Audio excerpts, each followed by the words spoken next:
டங்கு slip ஆனாலும் சொல்ல வந்த விஷயம் ஸ்லிப் ஆகல. சீமானா அவர் யாரு? அவரை பத்தி கொஞ்சம் சொல்லு.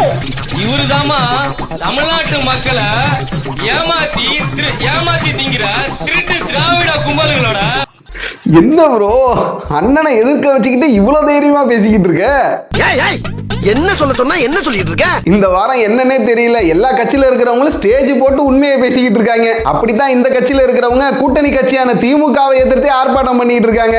கண்டிக்கின்றோம் கண்டிக்கின்றோம் கண்டிக்கின்றோம் கண்டிக்கின்றோம் ஸ்டாலின் அரசு கண்டிக்கின்றோம் ஸ்டாலின் அரசு கண்டிக்கின்றோம் ஸ்டாலின் அரசை கண்டிக்கின்றோம். இனிமேல் நீ என்கிட்ட பேசாத. இன்னும் இந்த உனக்கு எனக்கு பேச்சுவார்த்தை கிடையாது. அதே கட்சியில ஒரு சைடு திமுக எதிர்ப்பு, இன்னொரு பக்கம் அதிமுக ஆதரவு. நிச்சயம் மீண்டும் எடப்பாடி ஆட்சி மறந்தே தீரும். எனக்குன்னே வருவீங்களாடா? ஏன்ட்ட சரசம் பண்றக்கே ஓட்டாப்பே உங்களை பெற்றுறாங்களா? இவங்க பண்றதெல்லாம் பார்த்தா எனக்கு சூரி காமெடி தான் ஞாபகம் வருது. நீங்களே காமெடி பண்ணிட்டு அப்புறம் நான் எதுக்குடா? மறக்காம சர்ப்ரைஸ் பண்ணுங்க.